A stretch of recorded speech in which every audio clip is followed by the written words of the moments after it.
তাহলে narration change শিখে আমাদের বাস্তবে জীবনের কি লাভ? কি লাভ ন্যারেশন চেঞ্জ শিখে, তাই না? আজকে আমাদের এই ক্লাসের মধ্যে ন্যারেশন চেঞ্জ শিখবো কেন, সেই প্রশ্নের উত্তর বের করব।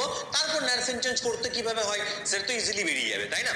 তাহলে আমাদেরকে প্রথমে কারণটা দেখতে হবে। ধরো তোমার বাড়িতে একজন ভদ্রলোক এসেছেন, একজন ভদ্রলোক তোমার বাড়িতে এসেছেন এবং সে এসে পরে তোমাকে বলছে, তুমি ধরো এখানে দাঁড়িয়ে রয়েছো, তোমাকে বলছে কি, তোমাকে বলছে যে বাবাকে ডাক।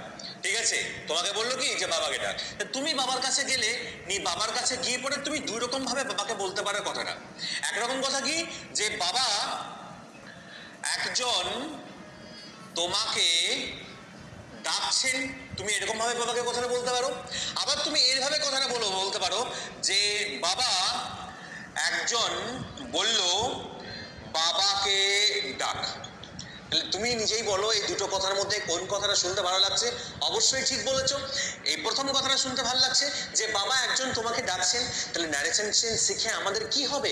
ন্যারেশন চেঞ্জ শিখে আমাদের এটাই লাভ হবে যে আমরা প্রকৃতপক্ষে বুঝতে পারবো যে কথাটা যেরকম সেই কথাটাকে পুরোপুরি ডায়লগ বাজি, মানে লোকটার ডায়লগটা কিন্তু এই বাবাকে ডাক, এটা কিন্তু এই লোকটার ডায়লগ ছিল। তাহলে লোকটার ডায়লগটা হুবহু না বলে আমরা সেই কথাটাকে কিভাবে বলছি যে বাবা তোমাকে একজন ডাকছেন, এটাকে ন্যারেশন চেঞ্জ। অবশ্যই কিন্তু চ্যানেলটিকে সাবস্ক্রাইব করে দাও, কারণ তোমাদের ভালোবাসা আমাকে ইন্সপায়ার করে আরো ভালোভাবে তোমাদেরকে বোঝানোর জন্য। Hello everyone, welcome to the official YouTube channel of my English Guruji. Today we are going to discuss about narration change. তাহলে আজকে আমরা ন্যারেশন চেঞ্জ সম্পর্কে শিখবো, কিভাবে ন্যারেশন চেঞ্জ করতে হয় সেটা সবটা আমরা এই ক্লাসের মাধ্যমে পুরোপুরি শিখে নেবো, এটা আমি তোমাদের প্রমিস করছি। তাই তোমরা প্রথম থেকে শেষ অবধি পুরো ভিডিওটা দেখো। ন্যারেশন চেঞ্জ সংক্রান্ত আজকের পর থেকে আর হবে না তোমাদের কোনো রকমের কোনো অসুবিধা।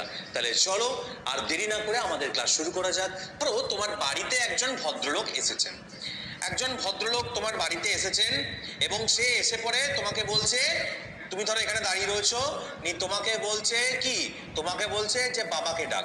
ঠিক আছে, তোমাকে বললো কি যে বাবাকে ডাক। তুমি বাবার কাছে গেলে, বাবার কাছে গিয়ে পরে তুমি দুই রকম ভাবে বাবাকে বলতে পারো কথাটা।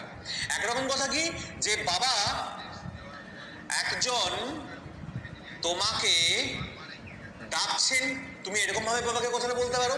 আবার তুমি এইভাবে কথাটা বলতে পারো যে বাবা একজন বলল বাবাকে ডাক।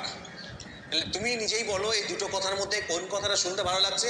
অবশ্যই ঠিক বলেছো, এই প্রথম কথাটা শুনতে ভালো লাগছে যে বাবা একজন তোমাকে ডাকছেন। তাহলে ন্যারেশন চেঞ্জ শিখে আমাদের কি হবে? ন্যারেশন চেঞ্জ শিখে আমাদের এটাই লাভ হবে যে আমরা প্রকৃতপক্ষে বুঝতে পারবো যে কথাটা যেরকম সেই কথাটাকে পুরোপুরি ডায়লগ বাজি, মানে লোকটার ডায়লগটা কিন্তু এই বাবাকে ডাক, এটা কিন্তু এই লোকটার ডায়লগ ছিল। তাহলে লোকটার ডায়লগটা হুবহু না বলে আমরা সেই কথাটাকে কিভাবে বলছি যে বাবা তোমাকে একজন ডাকছেন, এটাকে ন্যারেশন চেঞ্জ বলা হয়। খুব ইজি একটা চ্যাপ্টার, এবং এই চ্যাপ্টারটা আমি প্রমিস করছি প্রথম থেকে শেষ অবধি তোমরা দেখো, ন্যারেশন চেঞ্জ সম্পর্কে কোনো রকম কোনো সমস্যা থাকবে না, না আমার আছে না আমি চাইবো তোমার কোনোদিন থাকবে। তাই দেখতে থাকো এবং শিখতে থাকো। বেশ, আমি এবার ইরেজ করছি।